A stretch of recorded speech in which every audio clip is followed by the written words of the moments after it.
temas que ya vimos, ¿no? Porque justamente esto cierra bastante lo que sería el metabolismo intermediario, a través de lo que ocurre en las células cuando se ingieren nutrientes y cuando estos nutrientes son destinados para las rutas metabólicas, algunas de las que vimos, y ahora vamos a tratar de integrarlas, ¿sí? Bien.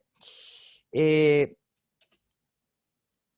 es la integración del metabolismo? Ustedes recuerden que los nutrientes que ingerimos con la dieta y parte de los que en algún momento las células acumulan luego de la ingesta son los que se van a derivar para la construcción de sustancias propias, proteínas, algunos esqueletos que sirven para la síntesis, por ejemplo, de membranas plasmáticas, todo lo que tiene que ver con la construcción del citoesqueleto celular. Todo esto termina siendo dentro de justamente esto que es el medio ambiente y las necesidades nutricionales y los niveles de estrés que sufren a veces las células, ¿sí? En relación a lo que ocurre en el entorno y dentro del organismo, fisiológicamente, hace de que las vías metabólicas tiendan a utilizar los nutrientes disponibles, pero que dependiendo también de algunas situaciones, estas vías se puedan activar o se puedan inhibir. Esto implica que para que el funcionamiento orgánico tenga una cierta calidad en la cual los nutrientes son utilizados en la medida que se van, digamos, almacenando y repartiendo dentro de las células, si no hay una acumulación masiva de nutrientes, ¿sí? O no hay una degradación exhaustiva de los mismos, ¿sí? Hablamos de homeostasis, es decir, de un equilibrio metabólico en el cual las vías catabólicas y anabólicas están reguladas en forma sincrónica y ni perdemos peso, ni de alguna manera tampoco acumulamos materia grasa con la cual esto se almacena como tejido adiposo. Es decir, en un nivel homeostático regulado a través de las vías metabólicas y si esas vías metabólicas siempre tienden a regularse en algún fin en el cual ninguna de las dos vías esté superada, el individuo goza de buena salud, ¿sí? Dado esto, ustedes recuerden que nuestro organismo necesita algunos combustibles de mano principal, como la glucosa, para que algunos órganos, como por ejemplo el cerebro y los eritrocitos, lo utilicen en forma principal, ¿sí? Hay algunas vías secundarias, por ejemplo, para el cerebro, que ya vimos, como la utilización de cuerpos cetónicos, lo mismo que ocurre también en el músculo, que son un combustible secundario, pero que el cerebro, por ejemplo, todo el sistema nervioso, como combustible primario utiliza la glucosa, ¿sí? Ahora, esto, que ya algo vimos, ¿sí? Hace de que justamente estas vías metabólicas estén ajustadas. Y esto produce que la propia actividad celular de cada célula y de los órganos principales como el hígado, los riñones, los pulmones y fundamentalmente todo el sistema nervioso utilice estos combustibles, los requiera en los estados de reposo y también en los estados de ejercicio o de actividad física exhaustiva, ¿sí? En el alto rendimiento vamos a ver en el último de esta charla, de estas filminas, que justamente nuestro organismo hace mano de ciertos combustibles y hay cierto tiempo en el cual son utilizados de cierta manera y luego se tienen que reemplazar sí o sí en algún momento, si no directamente va a ser el caso de los lípidos como una instancia metabólica secundaria y luego por fin del pool de aminoácidos y por último en estados de inanición recién se utilizan las proteínas.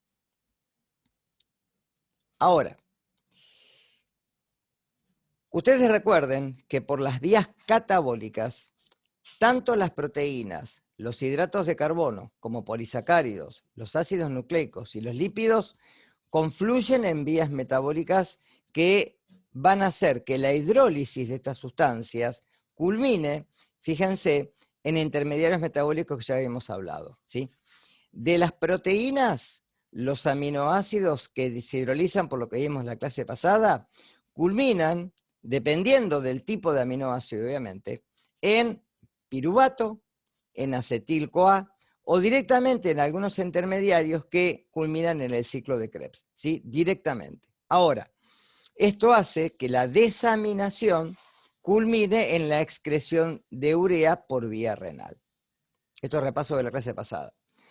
A partir de los polisacáridos, las unidades de glucosa o de otros isómeros que se transforman en glucosa, ¿sí? Como por ejemplo la fructosa, culminan la glucólisis, ¿sí? La vía de la glucólisis hace de que ahora el piruvato culmine en acetil-CoA y este acetil-CoA termina en el ciclo de Krebs para la oxidación de los secretos carbonados, la excreción del dióxido de carbono como cuerpo carbonado y los intermediarios metabólicos que vimos como el NAD y el FAD que terminan siendo por la vía de la cadena transportadora de electrones directamente la síntesis de ATP. Es decir, que fíjense que el piruvato tiene un destino directo por vía de la glucosa e indirecto por vía de los aminoácidos, ¿sí?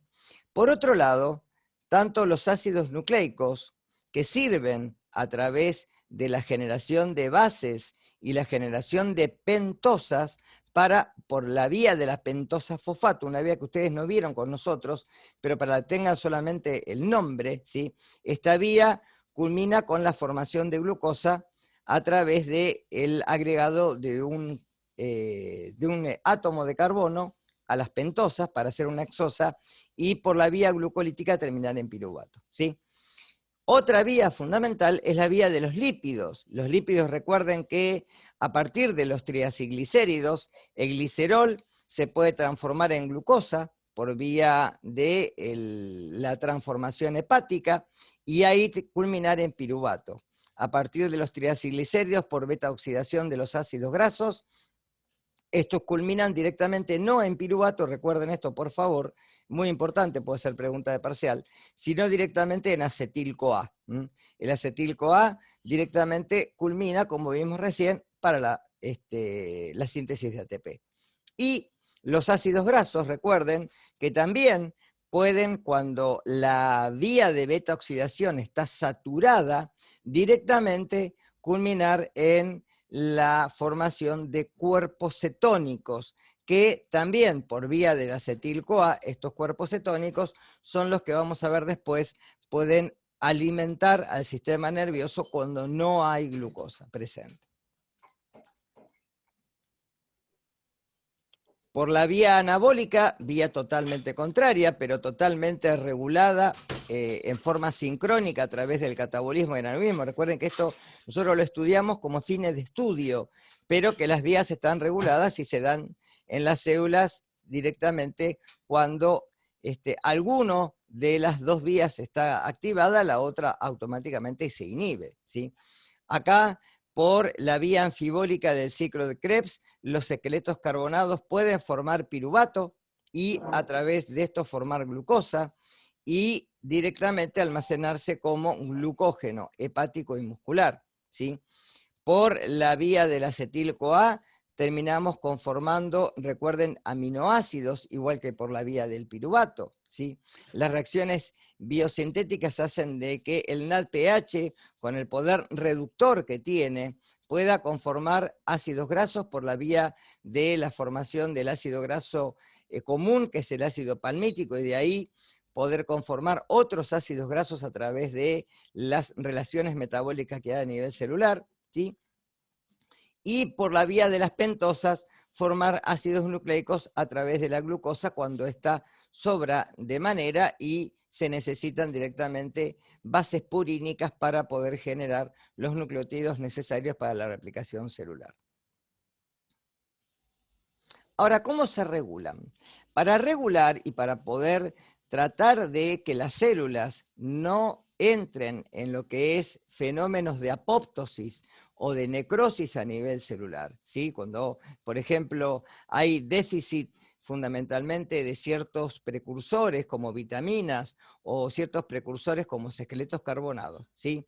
Los factores que van a controlar de alguna manera este flujo a nivel metabólico son, primero, la disponibilidad de sustrato principal. De ahí la correcta nutrición que tenemos que hacer a la alimentación. Eso es fundamental. Por otro, la regulación de la actividad enzimática. Ustedes recuerden que una vía de regulación era la cantidad y el tipo de expresión genética a nivel de lo que ocurre en las células con la formación de estas proteínas que son enzimas que aceleran las reacciones en millones de veces, pudiendo disminuir la energía de activación, ¿sí? Esta actividad enzimática está regulada por proteínas, enzimas que tienen de alguna manera la característica de ser alostéricas, es decir, de tener más de un sitio en el cual se denomina sitio activo, donde ocurre la reacción, y también para la modificación covalente de enzimas, en la cual esta regulación hace de que se puedan activar o inhibir por las vías que, dependiendo de las células y dependiendo del tipo de activación enzimática, sean necesarias en cierto órgano. Por ejemplo, ustedes recuerdan lo que vimos en la clase pasada, el pepsinógeno se transforma en pepsina, porque se cliva este simógeno, la pepsina activa ahora hidroliza las proteínas a nivel del estómago, pero luego cuando la pepsina atraviesa el píloro, ¿sí?, a nivel intestinal y llega al duodeno, en el duodeno se inhibe porque el bicarbonato que proviene del páncreas hace de que ahora a pH prácticamente 7 o ligeramente alcalino, esta enzima directamente es inactiva. Lo mismo que ocurre con la amilasa salival, que cuando llega al estómago, al encontrarse con un ambiente, con un pH, ¿sí?, muy ácido, automáticamente es inactiva. Esta regulación es muy importante, ¿sí?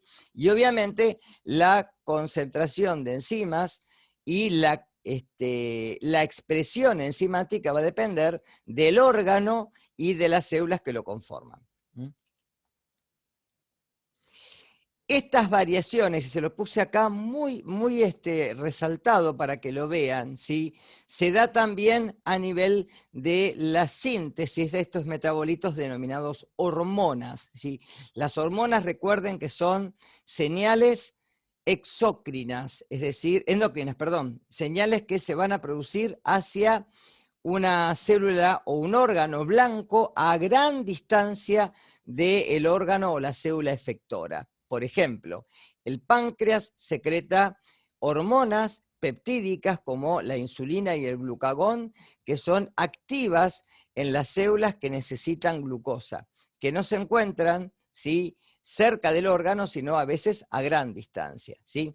Y estos órganos o tejidos diana son los que reciben de alguna manera este mensaje, esta señal hormonal, y que actúan a nivel, ¿sí?, de la conjunción de la regulación del metabolismo. Es decir, son tan importantes como las enzimas que promueven la catálisis enzimática. Ahora, cada tejido tiene un perfil metabólico característico. Eso quiere decir que cada tejido va a aprovechar, va a utilizar los distintos metabolitos de distinta manera y o los bien los va a almacenar, o los bien los va a utilizar in situ, o bien, según las condiciones del organismo, los puede llevar a la sangre, como por ejemplo hidratos de carbono como la glucosa de origen hepático, ¿sí? El hígado es una fábrica metabólica, es el órgano metabólico por excelencia, es el órgano que lleva las reacciones metabólicas a cabo y que hace de que tanto los aminoácidos como las grasas como los hidratos de carbono atraviesen este órgano para la síntesis de moléculas propias, para la distribución de moléculas que son necesarias a través de la regulación de nuestro metabolismo y que al fin y al cabo es el órgano que desempeña la gran cantidad de funciones metabólicas que son necesarias para la regulación de estos metabolitos en sangre, ¿sí? El ATP que se utiliza para todas estas funciones metabólicas, obviamente, proviene de la oxidación de el metabolito principal, que es la glucosa, también de los ácidos grasos y también de los aminoácidos. Es decir, que fundamentalmente este órgano tiene una regulación propia, pero a su vez regula las sustancias que se drenan al torrente circulatorio, ¿sí? Un intermediario común que siempre tienen que recordar es el acetil-CoA, porque el acetil-CoA, derivado del piruvato o derivado de los ácidos grasos, es un intermediario metabólico para la síntesis de ATP. Cerebro. El cerebro, como ya dije en varias ocasiones y que lo tienen que tener en cuenta, tiene la función principal de transmitir los impulsos que van a culminar en varias acciones, a nivel sensorial o a nivel motor, ya que los impulsos nerviosos son impulsos que requieren, sí o sí, el continuo aporte de ATP. Es decir, que gasta una gran cantidad de combustible para poder hacer esta función metabólica que deriva en la acción motora, por ejemplo en el ejercicio, o también, cuando no lo sentimos, en la acción motora del parasimpático con los efectos que produce a través de la musculatura lisa. Ustedes nos recuerden, por ejemplo, que cuando nosotros hacemos la digestión, nuestro sistema digestivo tiene una gran cantidad de músculo liso que hace que el alimento atraviese todo el tubo digestivo por los movimientos peristálticos, movimientos que hacen de que la musculatura se contraiga y se relaje directamente para que el bolo alimenticio atraviese todo el sistema digestivo y pueda ser absorbido fundamentalmente a nivel del intestino delgado, de la porción del duodeno y del yeyuno principalmente, ¿sí? En algunas condiciones en las cuales hay un ayuno prolongado o en condiciones de que el cerebro necesite el aporte de glucosa y no la tenga, va a ser mano de los cuerpos cetónicos en condiciones fundamentalmente, como ahí les puse, en condiciones de inanición, en condiciones de hambruna o en condiciones de desnutrición infantil, ¿sí? Es muy importante también que el consumo de oxígeno al cerebro sea el adecuado, porque cuando hay anoxia, normalmente hay muerte neuronal, y ustedes recuerden que las neuronas, cuando subyacen por muerte neuronal, por muerte celular, directamente no se pueden revertir. Esa muerte celular no se puede revertir y se pierde la función directamente, ¿sí?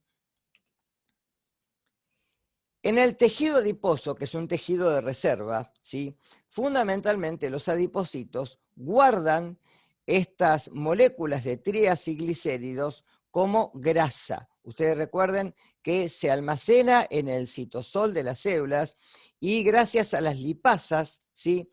Estas grasas luego se pueden remover y entrar en el ciclo de beta oxidación. Con lo cual, si el glicerol por una vía va hacia el hígado, transportado directamente a través del sistema circulatorio, y los triacilglicéridos son movilizados a través de la albúmina, ya que no son solubles en el plasma sanguíneo, y son llevados a las células para su oxidación, ¿sí?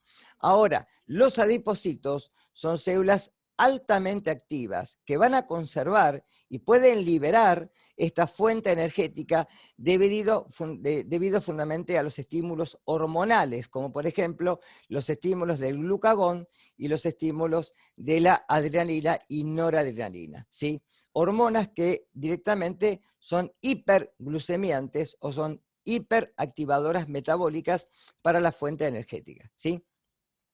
También esto hace de que sea todo coordinado a través del hígado, el músculo esquelético y también el corazón como células autoexcitables.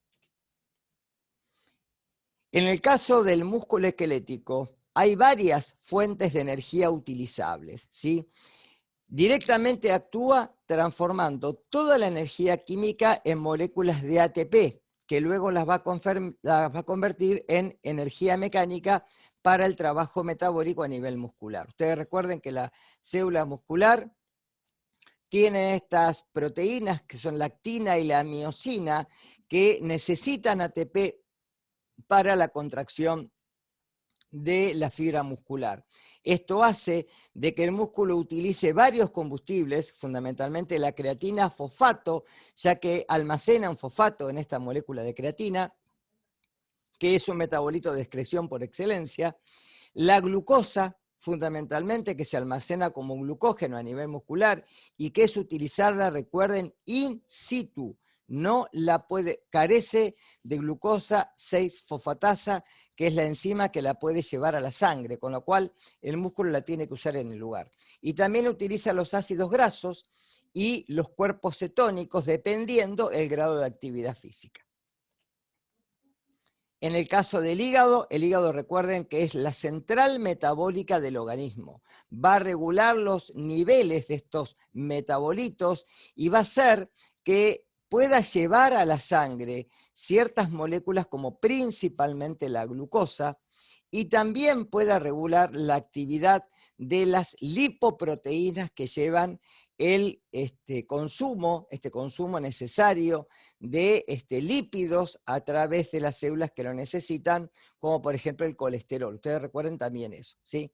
También suministra al cerebro y al músculo y a otros órganos periféricos con estas moléculas para su utilización y fundamentalmente también hasta los eritrocitos, que recuerden que no tienen, ¿sí?, la función de poder sintetizar proteínas, ¿sí?, ya que no tienen núcleo. El parénquima hepático está altamente irrigado por la arteria hepática y es la cantidad de oxígeno que drena este órgano y que lo hace, ¿sí?, un órgano de oxidación por excelencia, ¿sí? Los nutrientes que son absorbidos en el intestino, a excepción, recuerden ustedes, de los ácidos grasos que van por vía linfático, ¿sí?, van a llegar a la vena porta y esta drena directamente al hígado, ¿sí? Esto hace de que directamente haya un nexo entre el intestino y el hígado y por eso lo hace un órgano importante en la regulación metabólica y el órgano principal efector de todas las funciones orgánicas para el consumo y la, digamos, distribución de los nutrientes en el organismo en general. Ahora, como la sensibilidad a las hormonas hace de que la glucosa en el plasma, ¿sí?, esté en vía postprandial por un tiempo, de alguna manera, sí, muy mínimo, porque prácticamente, ustedes recuerden que las células beta del Langerhans, del páncreas, tienen estos receptores transportadores que son los GLUT2, ¿sí? Los GLUT2 son proteínas transportadoras que transportan la glucosa a través de la célula pancreática y una vez que esto ocurre directamente, en el páncreas se secreta insulina. Esto produce que en las células, una vez que la insulina se acopla a los receptores de insulina de las células de todo el organismo, incluido también obviamente el hígado, ¿sí?, la glucosa se cotransporte con sodio y esto produce la fosforilación automática de la glucosa dentro del hepatocito y dentro de otras células para su internalización, ¿sí? Dentro del hepatocito recuerden que es muy importante, y en todas las células también, para que se produzca un gradiente a través de la glucosa, que ya no es glucosa, sino que es glucosa fosforilada, y esta glucosa 1-fosfato hace que después se pueda, represento otra vez, ¿sí?, incorporar directamente a el ciclo de la glucogenogénesis, ¿sí? Si hay glucosa 6-fosfato, esta glucosa va a entrar directamente en la vía glucolítica y se va a producir la glucólisis. ¿Esto de qué depende? De las necesidades energéticas de la célula. Ahí tienen el suministro de glucosa hepática al torrente sanguíneo e indirectamente a los tejidos extrahepáticos está asegurado por la actividad de la glucosa 6-fosfato-fosfatasa, ligada al retículo endoplasmático de los hepatocitos. Además, el hígado contiene una importante reserva ¿de qué? De glucosa en forma de glucógeno. Y esto hace de que la ruta de la gluconeogénesis, al poder sintetizar glucosa a partir de precursores, ¿sí?, también esté activada cuando no hay glucosa, por ejemplo, por vía del piruvato, del lactato, glicerol y de algunos aminoácidos que son gluconeogénicos. Eso lo vimos en la clase pasada. Esta filmina que me pareció interesante refrescarla, ¿sí? Fíjense que acá está muy claro que dependiendo de las necesidades energéticas, la glucosa se va a transformar directamente por vía de la exoquinasa en glucosa 6-fosfato. De ahí, por la vía glucolítica, va a transformarse directamente en ácido pirúvico, en piruvato, y de ahí va a entrar en el ciclo de Krebs, ¿sí? Ahora, si la vía de energética está sobrepasada, o sea, hay mucha energía en la célula, la glucosa sufre otro destino. Por vía de la glucosa 6-fosfatasa se va a escindir el fosfato y se va a formar directamente ahora, ¿sí?, a través de este mecanismo por la vía de la gluconeogénesis o también de la glucógenogénesis. Esto va a depender de cuál es la necesidad energética de la célula. Y algo muy importante que lo pregunté en unos videos anteriores, ¿sí?, y que no me lo dijeron, la diferencia entre la exoquinasa que está acá y la glucoquinasa, ¿sí? La exoquinasa está presente en todos los tejidos, excepto en las células hepáticas y las células beta de Langerhans del páncreas, ¿sí? Mientras que la glucosinasa está presente solamente en el hígado y en las células pancreáticas. Esta es la diferencia que yo les había pedido que está en el Feduce, ¿sí?, para que la tengan también. Como principales vías metabólicas, ustedes recuerden que a partir de los carbohidratos tenemos glucólisis, lo que mencioné recién, gluconeogénesis, cuando no hay glucosa, vía de la pentosa fosfatos para formar glucosa, glucogénesis, formación de glucosa a partir de esqueletos carbonados, y glucogenólisis, cuando directamente se destruye del glucógeno. Lípidos, lipogénesis, a través de las lipasas, lipólisis, ¿sí?, a través de fundamentalmente todas las lipasas que hay a nivel intracelular, síntesis de triacilglicéridos a partir de esqueletos carbonados o la resíntesis a nivel del enterocito, síntesis de colesterol a través del mevalonato, que ya lo habíamos visto, y la degradación del colesterol cuando se necesita hacer un cuerpo, un esqueleto carbonado para su destrucción. A través de las proteínas, síntesis y degradación de aminoácidos, síntesis de nucleótidos y transporte de lípidos, ¿sí? Y el ciclo de Krebs como una vía anfibólica o embudo metabólico y la cadena transportadora de electrones para la síntesis de ATP. Moléculas clave en el metabolismo. La glucosa es la molécula principal, que culmina siendo ácido pirúvico por varias rutas metabólicas que pueden converger en la vía de la formación de piruvato y esta en la formación de acetil-CoA con la generación de colesterol, cuerpos cetónicos, dióxido de carbono o la resíntesis de ácidos grasos. Ahora, ¿qué pasa en el ciclo ayuno-alimentación?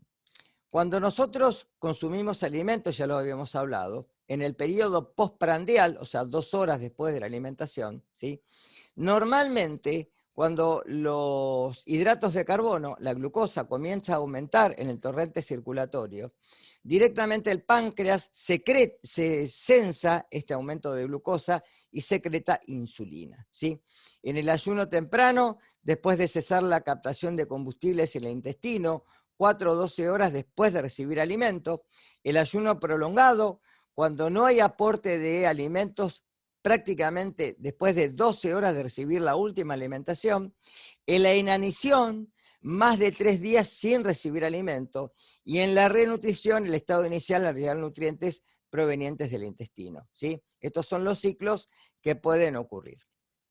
Dentro de esto, la función principal de los tejidos a nivel del organismo es el hígado. ¿Qué va a hacer el hígado?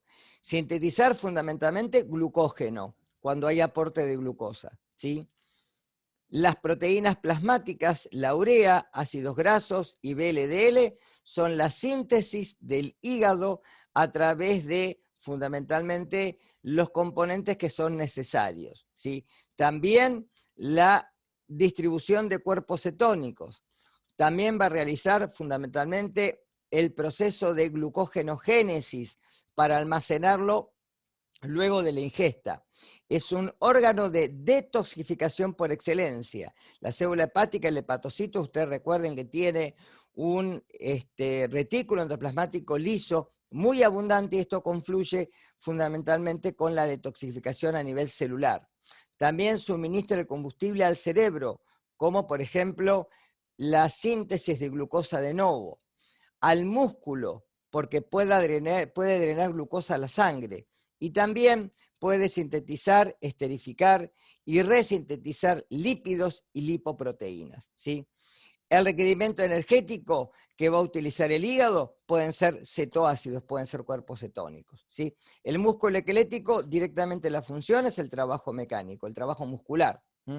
¿Qué va a utilizar? Muchos combustibles, principalmente glucosa, fosfocreatina, ácidos grasos, cuerpos cetónicos. Es la reserva también de glucógeno junto con el hígado. Ustedes recuerden que el glucógeno se almacena en el hígado y en el tejido muscular, más en el tejido muscular debido a su mayor masa, ¿sí? También puede intercambiar lactato por vía anaerobia. Ustedes recuerden que el ciclo de Cori, muy importante, ya lo mencioné, hace de que el lactato pueda llegar hasta el hígado y su reconversión en ácido pirúvico, ¿sí? Y puede también intercambiar ciertos aminoácidos y puede hacer la transaminación, que no está ahí, de los aminoácidos a través de estas enzimas hepáticas y de otros tejidos como la TGO-ITGP o GOT-IGPT, ¿sí? El músculo cardíaco hace de que su célula, al ser autoexcitable, pueda trabajar directamente a través de esta compresión y relajación del músculo cardíaco y el bombeo de la sangre a través del sistema circulatorio por vía de las arterias, ¿sí? Que hace de que el oxígeno pueda llegar a todos los tejidos, ¿sí? El músculo cardíaco utiliza glucosa normalmente en el periodo de alimentación, ácidos grasos en ayuno, y también puede utilizar cuerpos cetónicos, ácido láctico o ácido pirúvico. El intestino delgado, la función es la digestión y absorción de nutrientes. Requiere mucha energía porque ustedes recuerden que en el hígado se resintetizan también los triacilglicéridos, se reorganiza la molécula de glicerol y estos son distribuidos por vía linfática, ¿sí? También hay síntesis de lipoproteínas y va a utilizar ciertos cuerpos carbonados como la glutamina, por ejemplo. A nivel sanguíneo, la función es el transporte de sustancias, principalmente gases, ¿sí? También otros metabolitos, porque son distribuidos en el organismo a través de la circulación sanguínea, como por ejemplo llevados desde el hígado hasta el cerebro, ¿sí? También participa en la remoción de sustancias llevadas hasta el hígado, hasta el intestino, perdón, y hasta el intestino, hasta el riñón, perdón, y desde ahí excretados por vía renal, ¿sí? Y fundamentalmente utiliza el enterocito, tiene que utilizar glucosa, porque recuerden que no tiene núcleo, ¿sí? El tejido adiposo como reserva energética, esa es su función principal, y lo que almacena es directamente glucosa en la alimentación y ácidos grasos en el ayuno. Por vía renal, ustedes ya lo vieron en anatomía, las funciones del riñón son la función de tipo, ¿sí?, de regulación de los electrolitos, ya que tiende a reabsorber o secretar sustancias. Otra función es hormonal, porque también tiene las glándulas suprarrenales que liberan catecolaminas y liberan la adrenalina y la noradrenalina. También regula el pH conjuntamente con el pulmón y es el que regula fundamentalmente el equilibrio hídrico, ¿sí?, en mayor parte a través del intestino, ¿sí?, a la vez que también lo hace el intestino, ¿sí? Pero la función de la hormona antidiurética es directamente renal. Utiliza glucosa en la alimentación, ácidos grasos y cuerpos cetónicos en generalmente el ayuno prolongado. Y el cerebro, como órgano principal, es el que procesa toda la información, el que está abierto a los sentidos con la captación de todo lo que ocurre en el medio ambiente. Va a controlar y coordinar todas las funciones orgánicas y es el responsable también de coordinar las funciones de los sistemas simpático y parasimpático, ¿sí? Va a utilizar glucosa como primer combustible y en ayunos prolongados puede utilizar cuerpos cetónicos. Fíjense que algo no menos cabal, utiliza el 20% del oxígeno consumido. La regulación hormonal. Las hormonas, ¿sí?, principales que vamos a mencionar son dos, hay muchísimas más, ¿sí? Yo no voy a hablar de las hormonas sexuales, por ejemplo, pero recuerden que las hormonas como metabolitos mensajeros a gran distancia, acá tiene como metabolitos principales la insulina y el glucagón, hormonas antagonistas que promueven mecanismos totalmente contrarios, ¿sí? Son las que se ocupan del almacenamiento y de la utilización de nutrientes.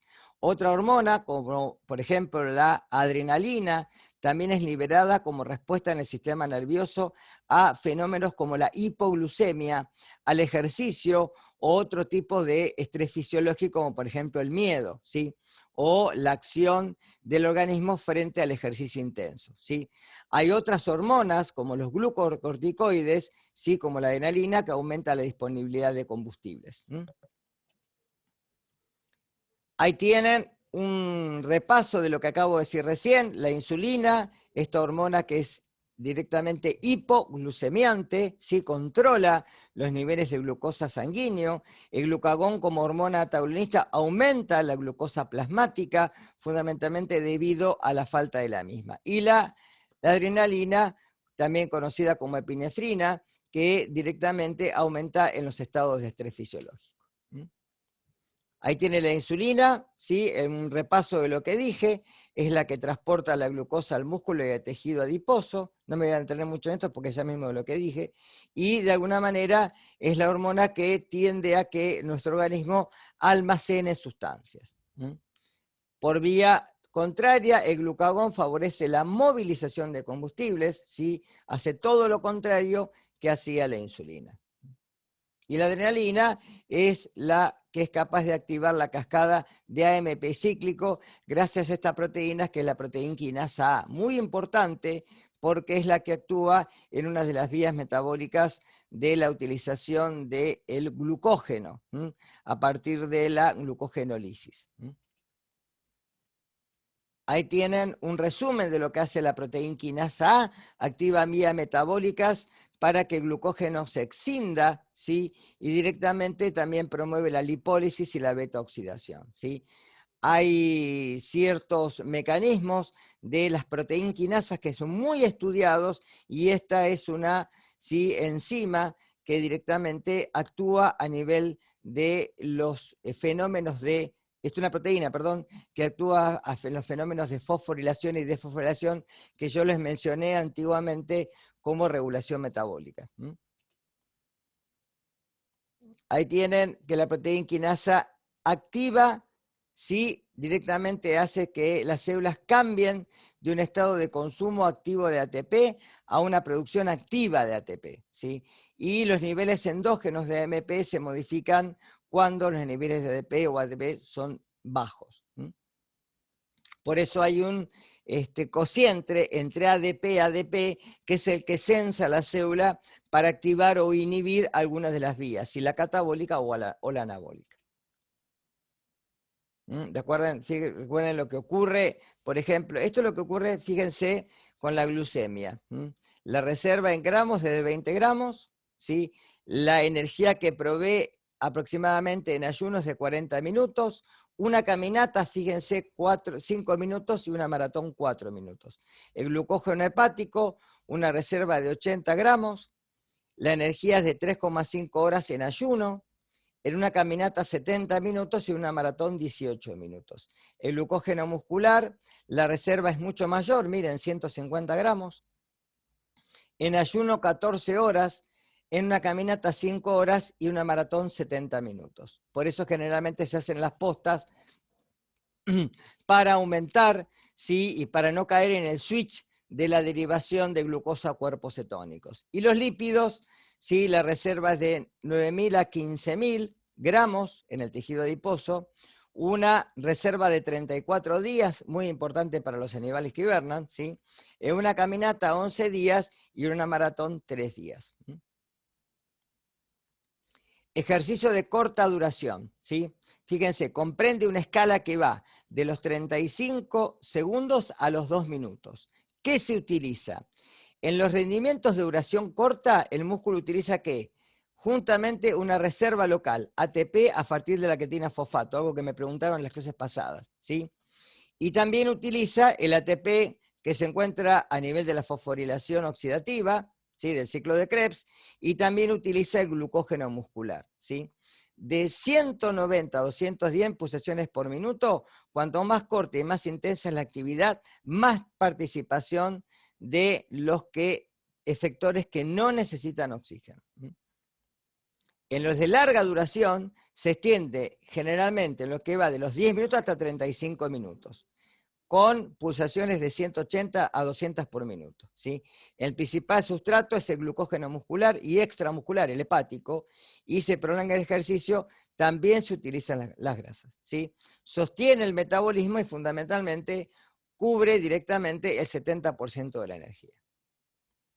Entonces, por orden, primero la fosfocreatina en segundos, luego en la glucosis anaeróbica de glucógeno minutos, la glucosis aeróbica de glucógeno horas, y lo último, la glucosis aerobia de glucógeno y grasas, ¿sí? Es el orden que utiliza el músculo para poder subsistir en el alto rendimiento.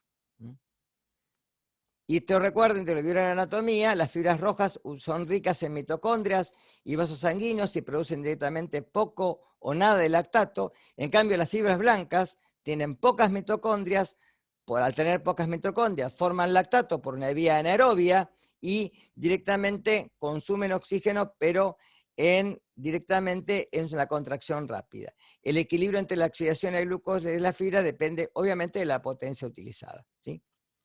Bien, hasta acá, ¿sí? Esto es lo que tienen que saber como integración metabólica. Recuerden que la semana que viene van a tener el parcial va a estar dado en las comisiones que tienen ustedes, obviamente supervisado por Zoom, como fue el parcial pasado, y en cada comisión van a tener su horario y el parcial a través de todo lo que vieron, desde lo que vendría a ser el metabolismo de hidratos de carbono, metabolismo de lípidos, proteínas y lo que encierra integración metabólica, ¿sí? ¿Preguntas? El horario entonces sería el mismo que tenemos nosotros la El clase, horario de ¿no? comisión, exactamente el mismo, ¿sí? Yo tengo una Bien. duda. Sí, Con respecto, si podrías explicar de nuevo cómo es que el glucógeno hepático puede salir del hígado y el glucógeno muscular solo se puede utilizar in situ. ustedes recuerden que en el hígado hay eso está acá, para que lo veas, espérate que te lo voy a mostrar. Acá está.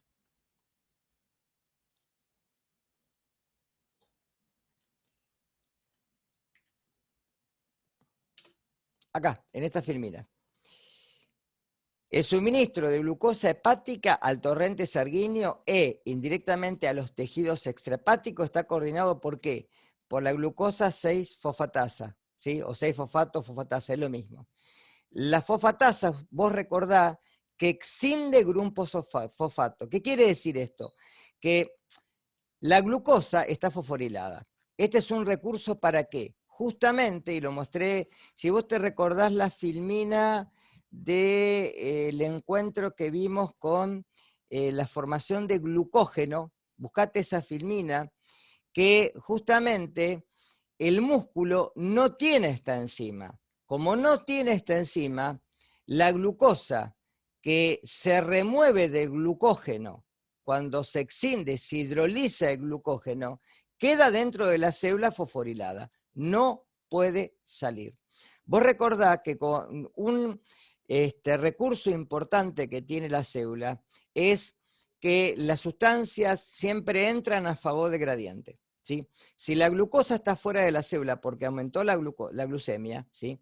Para que la glucosa pueda entrar necesitas la insulina, la llave. Una vez que la glucosa entra, contraportada con sodio, ¿sí? La glucosa entra y automáticamente se fosforila.